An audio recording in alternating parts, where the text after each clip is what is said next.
Здравейте! Вчера пристигнах в родното си село Туроповци, място, където съм израснал, място, където съм учил в близкия град Трън, само на 6 км от тук. Това е родната ми къща за мен. Рядко идваме напоследък, но тази година съм тук за Трън Ултра Рън. Тази година старта е в това село. И за първи път всъщност състезанието идвам заедно с семейството си, сина ми, жена ми, те още спят. След мъничко е старта на най-дългата дистанция, 65 км. Аз стартирам по-късно, в 10 часа на 23 км. За първ път на Трън Ултра Рън бягам на 23 км, до сега винаги съм бягал на 13, макар и по друго трасето. Сега трасето е една идея по-бегаемо. Изключително много се вълнувам, защото това място е супер специално за мен. Последните 4 години идвам по-рядко, но се надявам това да се промени лека по лека и отново да мога да идвам по-честичко, не само по състезание и от време на време.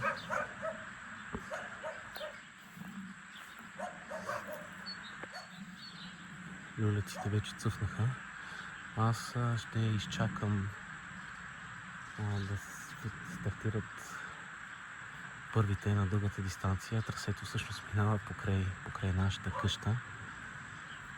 Ще бъде супер вълнуващо тази година за мен.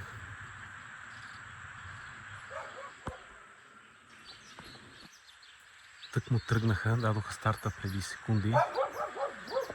Очаквам, че до минутка-две, защото разстоянието не е повече от 400 метра, че се появят и първите.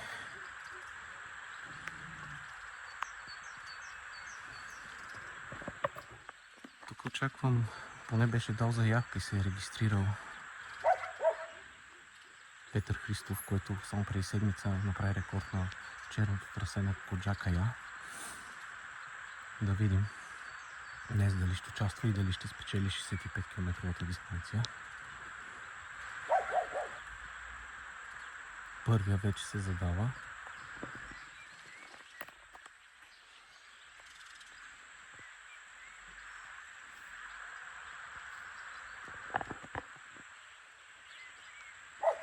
Ето го и той отзад.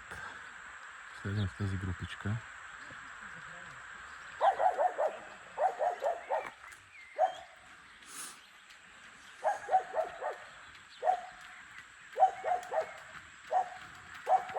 Успех! Айде, Петю, че тръгвам след малко аз. Успех!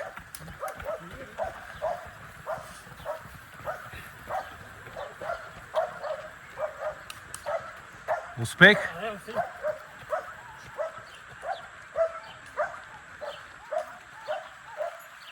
Ай, момчета, успех!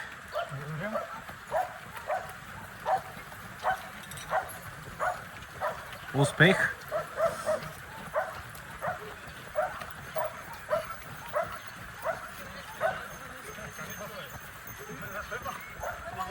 Успех на всички и по-малко да наивали днеска.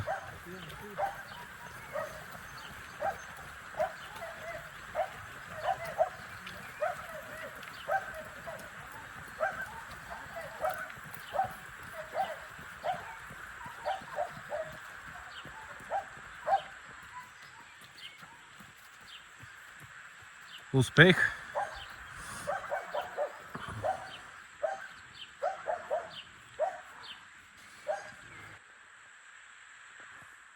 Сега тук съм в нашата механичка. Семенчко отивам да будя другите, но първо съм приготвил закуска. Всъщност за всички ни. Това е закуската, която правя за себе си винаги преди състезание. Овесени ядки. В чашката е малко електролит. Всъщност сина ми ме научи, той на 4,5, почти 5 всъщност. Той ме научи да ям овесени ядки. И слагам преди състезание и вкусявам с малко мед, малко тахан, сушени плодове, банан и става чудна енергийна бомба.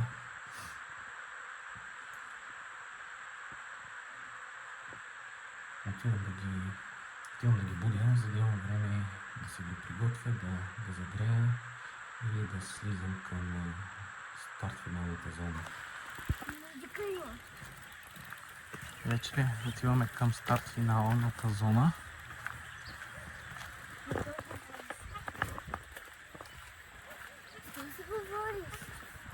Правя видео.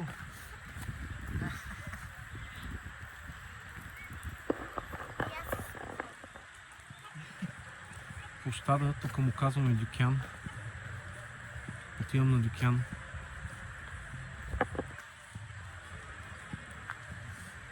В селото все още има доста останали стари къщи. С типична архитектура, местна, планинска, полупланинска.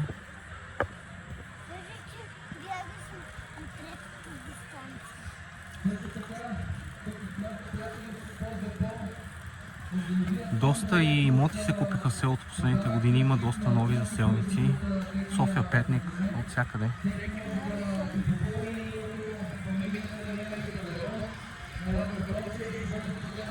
Това е сградата на бившето кметство, сега има кметски наместник. На техния уебсайт ще обявят спечелившия, ще се свързат с него по телефона, за да си избере чип опинци. По-надолу следващата шата предлагат много интересни продукти от Мериносова Вуда. Може да ги разгледате, изключително висококачествени продукти.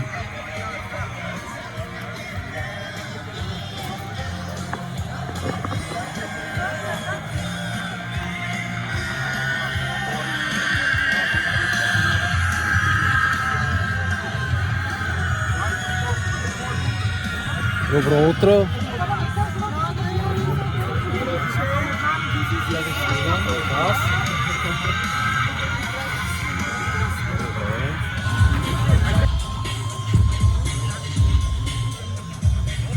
На 23 км очакваме около 269 състезателя да стартират, а на 14 са около 210.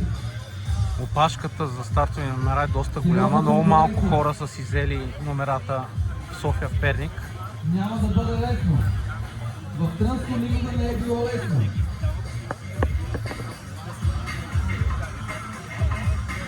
Всъщност преди малко мернах някъде дизела. Мисля, че ще бягаме в една дистанция. На старта ще сме заедно. Нататъка не е ясно.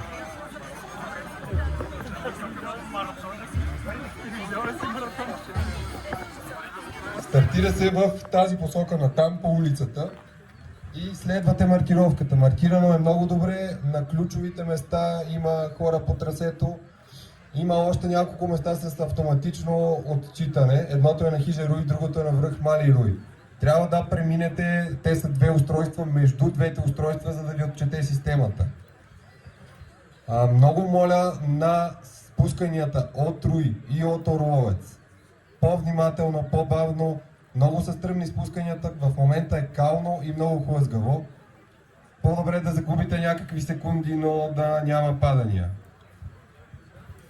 На много места по трасето има спасители, медицински екипи, надяваме се, че ще скучаят днес. Има също хора от дружеството на много места, които да ви опътват и да ви отбелязват дали минавате правилно през трасето. Стриктно спазвайте маркировката. Няма търпение, подкачат килите. Сега ще ви видим. 7, 5, 4, 3, 2, 1.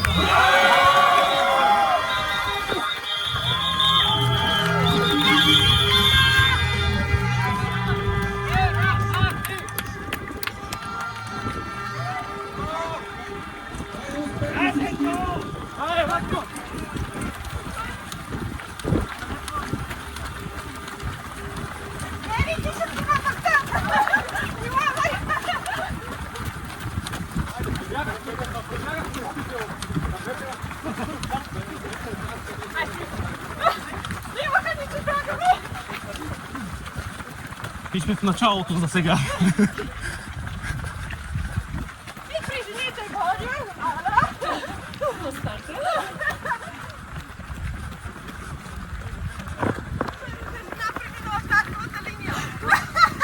Видимо се изстреля далече, напред вече.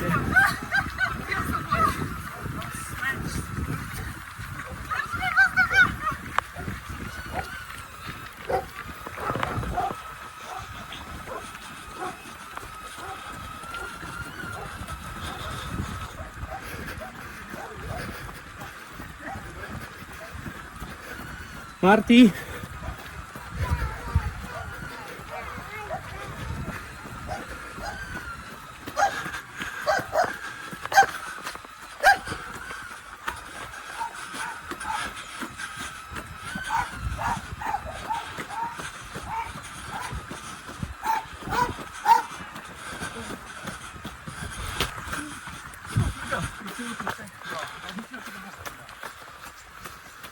Малко асфалта свършва.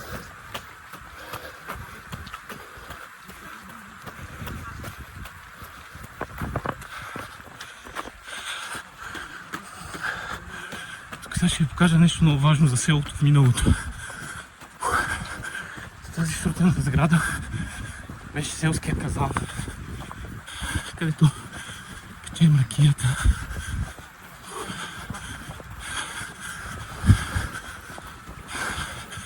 Селския казан е много важно място. Сред нощ сме стояли за възрастните, докато стане ракията. На нас не даваха, но пък печахме мръвки и картофи в огъня, който се пали, за да се нагрява казана, къде тръгва ракията.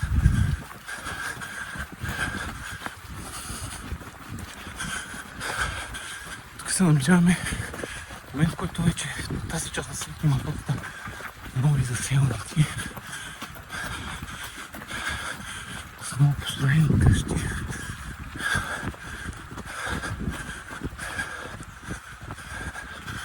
Тук имаше една много красива стара къща с специфичните арки. Сега е много построена. Тук стигаме от селото. И ей така тръгваме към село Забел. Този път нататъка до селото 3 години поред лятото, още докато бях ученик, съм минавал сутрин рано, като следобед при участието си там в едни археологични разкопки. Върху и горе в мъгла, към кончета.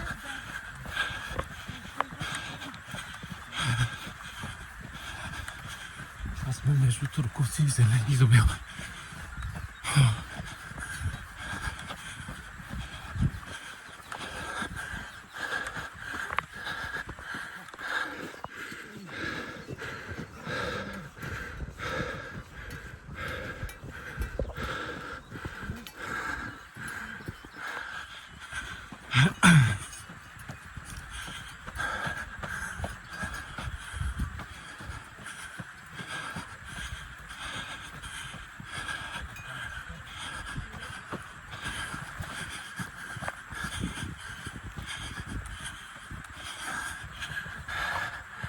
Ей, там в далечината зеленоградските скали, Ширикамик. Там почва същинското катерене нагоре. С по-малко за около 5 км вертикален километър. Т.е. около 1000 метра денивелация. Около 5 км.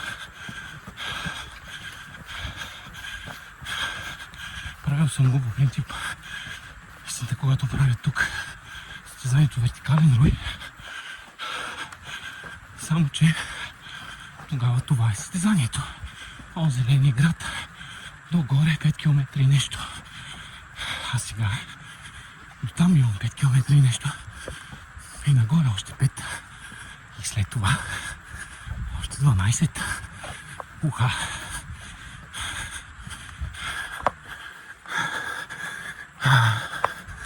След Забел всъщност следва Зеленинград. Скоро наближаваме Забел. Сега ще пресечем асфалтовия път. След малко пресичаме, който води към Забел. И продължаваме към Зеленинград.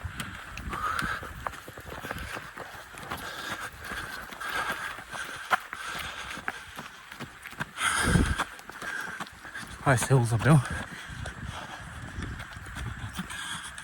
Ние продължаваме към Зеленинград. Няма се да ни вали.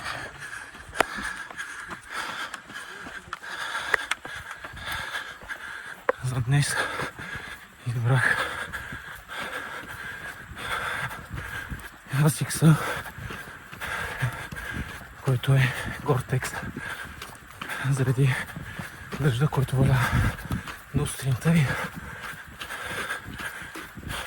лопите вместо доста по-лекички иначе, но лесно мокрех се Кипрон.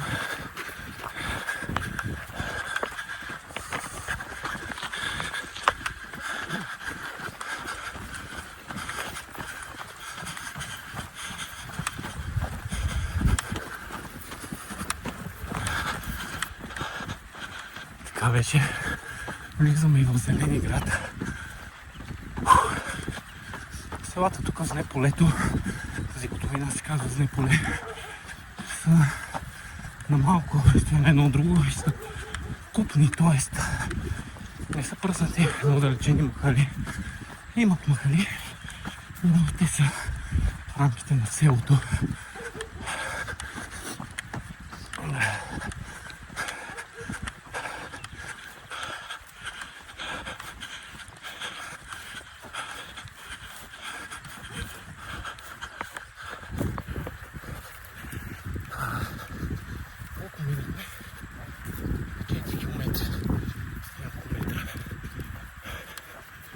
Сега съм супер.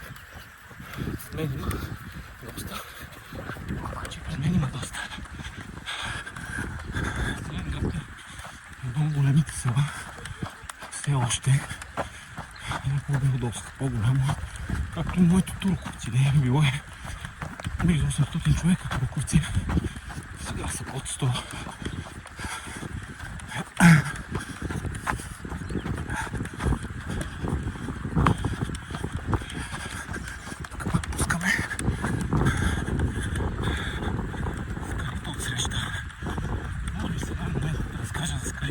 Защото почна катеренето, няма да има въздух.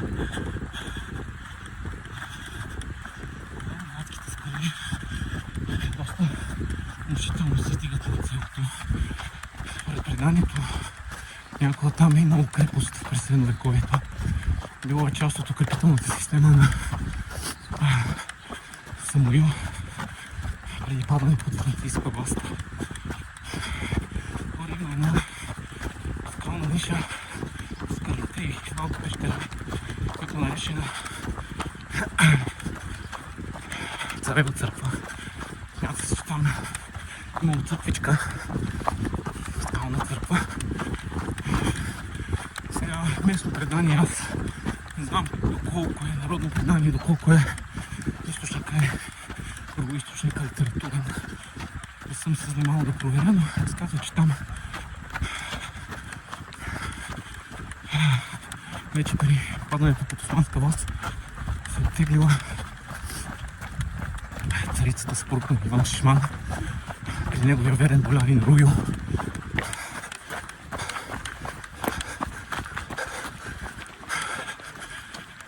Там името на върха Руй.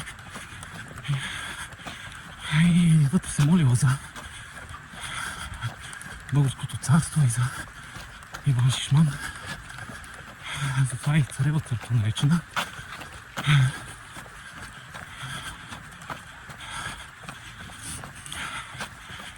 И колкото помня, преданието разказваше, че всъщност това е последната третя българска земя, паднала под османска власт, дори след Витебското царство.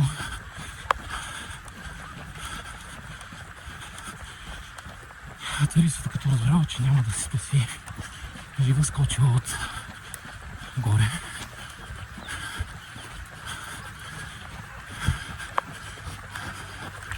Има една друга легенда, която разказва за това как майка свиня с малки прасенца влязла в дупката, изчезнала за много дни и след време се появила през дървото на Ерма, което е на около 10 км по въздушна линия, може би малко по-малко. Тоест, според преданието, тази пещера отглежда до дървото. Естествено, това никой не е проверявал. След малко почваме качването. Качването вертикално е километър към върхове на самата българо-сръбска граница.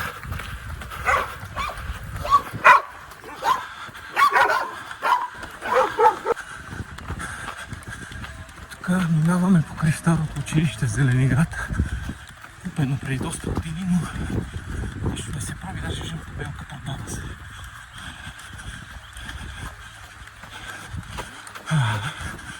И сега тук още няколко стотин метра нагоре започва баш интересното вертикалния километър.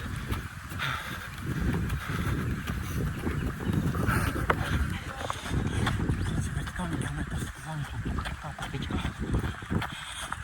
Сега са избрали малко по-различно трасе от тук, под скалата, но също толкова стръмно.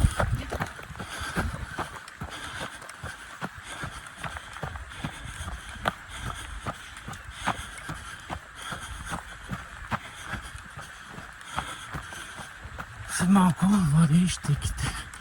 Без щеки няма да мине. Тук съм на 5-я километър. До върха са. Върха идва на 11 и нещо. т.е. около 6 км, да кажем. След малко ще стане много стръмно.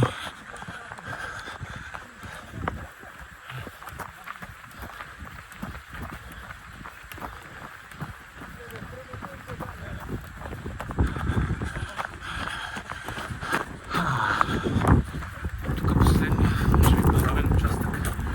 Стига още нещо за градските скали. Горе на върха на платото има една скална ниша, друга, вече изстрявана в равното. Която се казва Цветаново Ишле. Всъщност там, доколкото помня, това, което съм чел като археология, че е било жертвен алтар още през античността.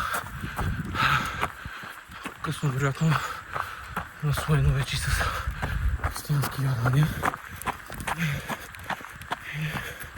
След като идват славяните и придобива и нещото си име, названи Цветаново Ишле. Всъщност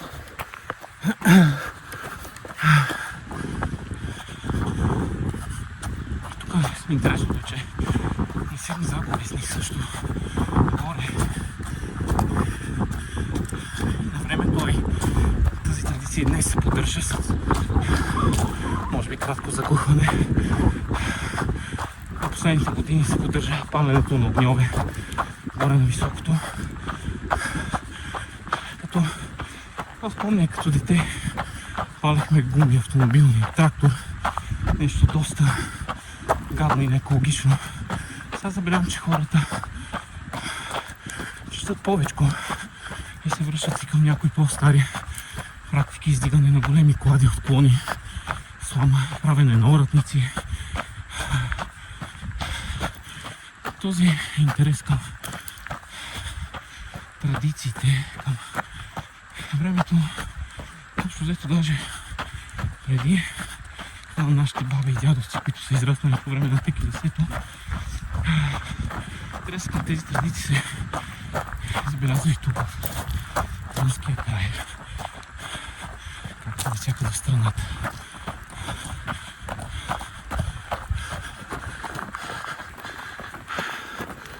Продължаваме нагоре към Там Руи,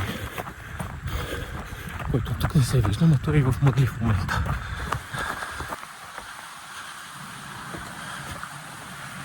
Катериме тук покрай едно поточе.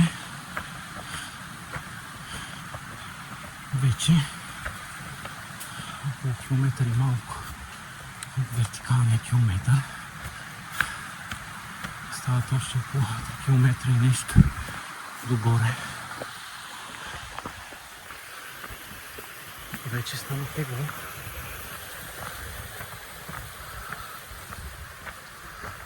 Още преди изкачването взех първо много тен гел. Малко 100 метра.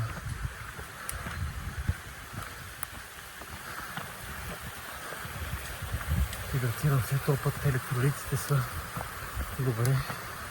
Не съм ги разредил прекалено.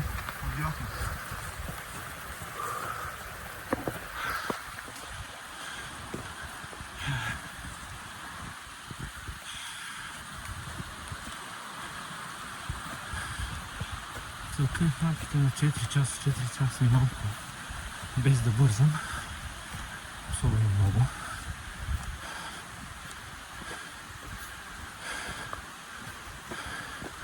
Ще видим, зависи, ако няма крампи този път, всичко ще е наред.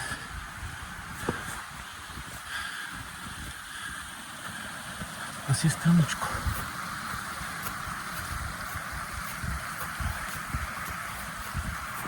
Точно много приятно румоли. Тук сме вече над селото, над Зеленинград.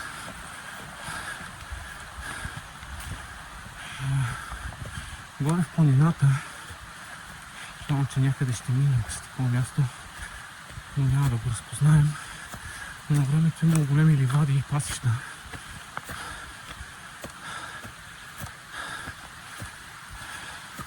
Така прадядо ми, на баба на дядо ми, имал на времето такива големи стада от овце. Имаме даже някакви имоти нагоре. Планината. Той участва в Испанската война. И семейната легенда разказва, че се върнал с много злато, което някъде е закопал. И ние така и не сме го намерили до днес. Не знаем къде е, нямаме никакви данни. Ай, дълбоко подозирам, че е някаква просто легенда.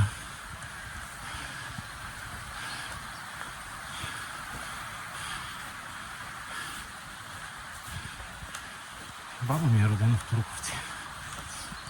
След това се измества да живеят в Трън.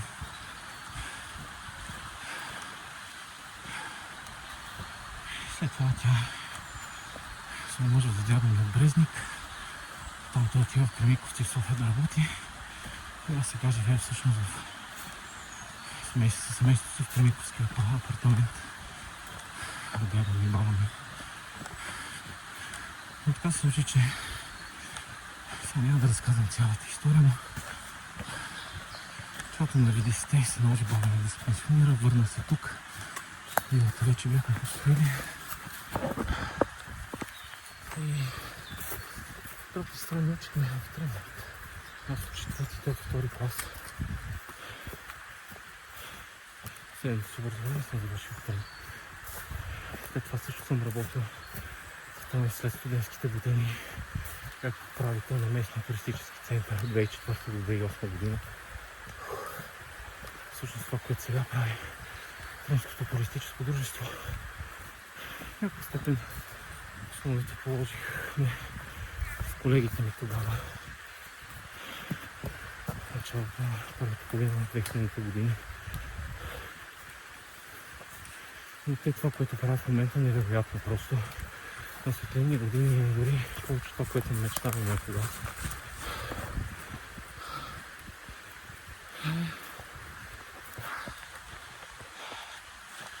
Аз сега съм си бягащ етнограф и участвам с удоволствие в техните мероприятия. Някъде по средата на вертикалния километър сме в една страхотна гора. Виждате обаче колко много паднали дървета има. Всъщност това е резултат от миналата година снеголома. унищожи голяма част от гората. И туристическото дружество са направили истинско геройство, разчиствайки част от тези дървета. Всъщност тук е нещо много важно, освен организирането на състезанието. Реално те се грижат и за гората. А не е просто едно състезание, за да си начешат красата на организатор. Напротив, те в подготовката му, само който организира състезание, знае какво отнема. Какво време и какъв ресурс. Не само финансов, също човешки.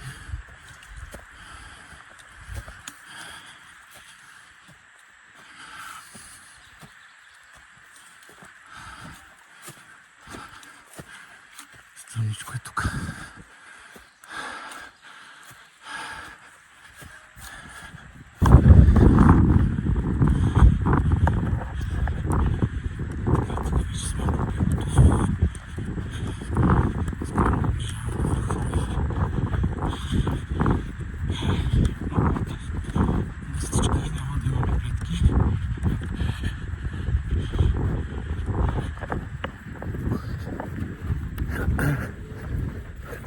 Се вървиха.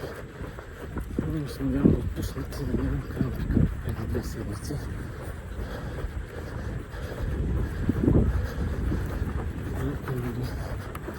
Повиках самия върхове 1706 метра. Взето там сме направили по-голяма част от 1300 метра на морска денивелация.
Малко и да побягаме все пак.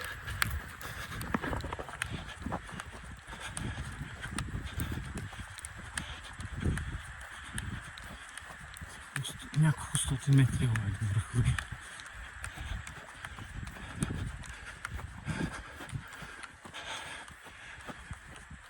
Има една болка отзад в петата. Тя е малко издадена назад. При катерене се изостря тази болка. И не е много приятно.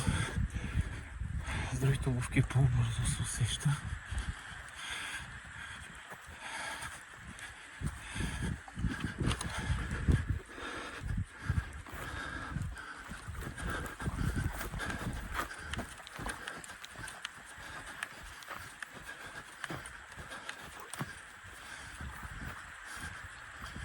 Ето го върха.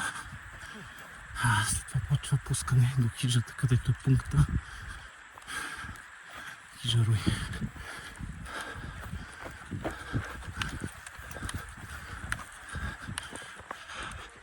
Айде да качиме върха бегом.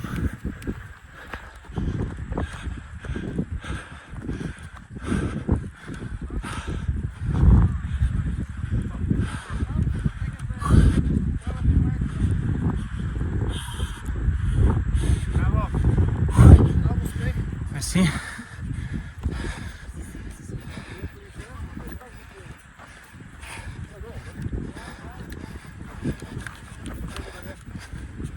спускаме.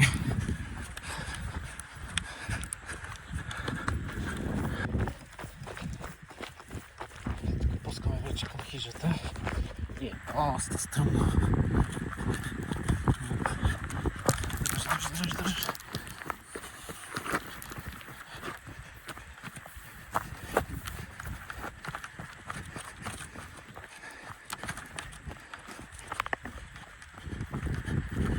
Хората вече става малко по-добре. Мисля, когато отидеш през Луница или през Забелове, от хижата насам, от тук катериш. Тоест там, от Луница, от хижата.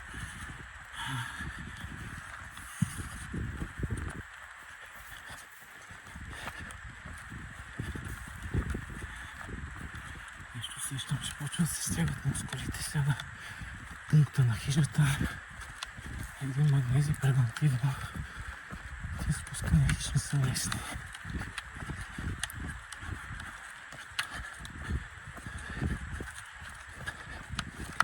Е, кал. Не много за сега.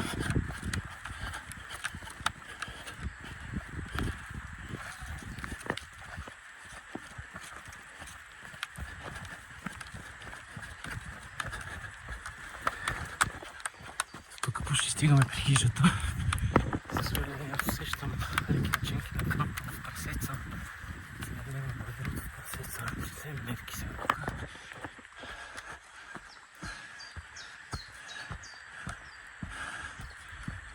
Ще се спреме за 2-3 минутки, може би 5.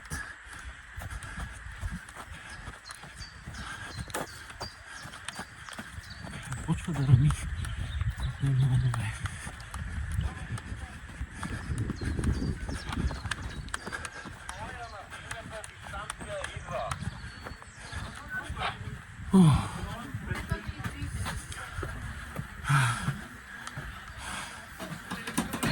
Здравейте!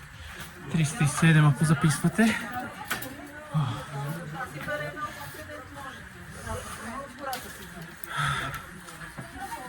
Здравейте! След мъничко водичка, ама аз ще си кажа. Пункта е супер.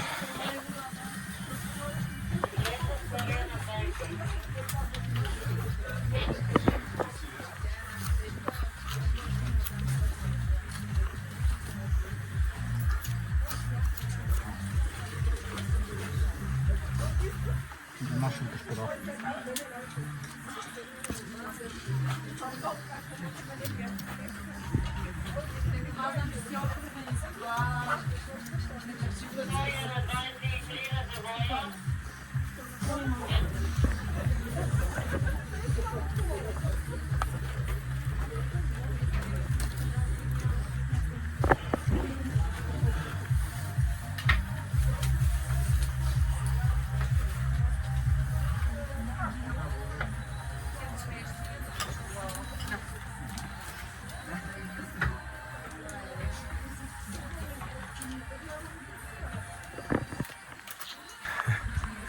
То лошото е, че тук ти се взеха силите до тук, сега бягай надолу, нищо че е надолу. То зависи колко е надолу. Има един по-стръмен такъв тревист пасаж надолу. Заваля? Пътека, другото е Връх Мали Руи, 5 км и половина до финала. Бяхме някъде. Ей, там горе. Мъглите.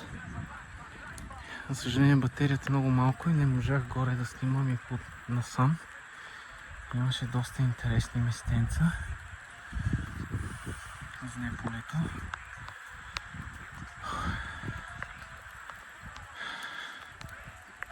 И тръгваме надолу.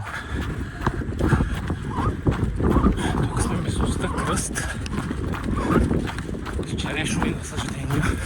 Някаква вероятно било градина черешова. По деца тук берях много череши. И още има. Най-ранните череши в Тръско стават тук. И от месец почва да зреят. Иначе има. Най-забавното е, че по трасето се намерихме един етнограф. Добър ден!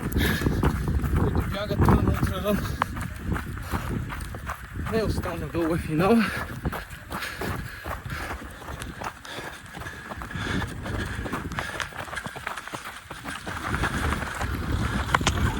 Финални метри. Айде да направим спринтче.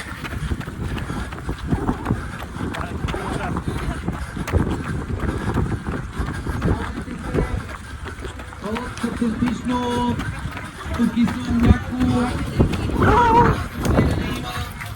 Спаси! Шатата също е бялата ката купила. По нея са трънските гости. Скарата подкрепителния пункт. Времето. Калояна Рангелова 25-то място и Кристиян Кирилов на място номер 100. Значи аз съм 99. Ивайло Марков 99-то място. Поздравление, Ивайло!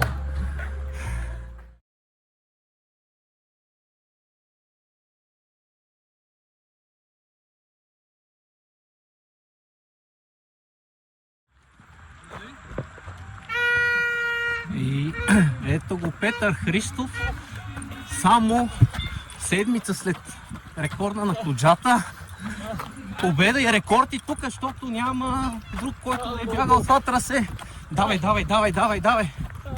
Давай. Петър, Петър!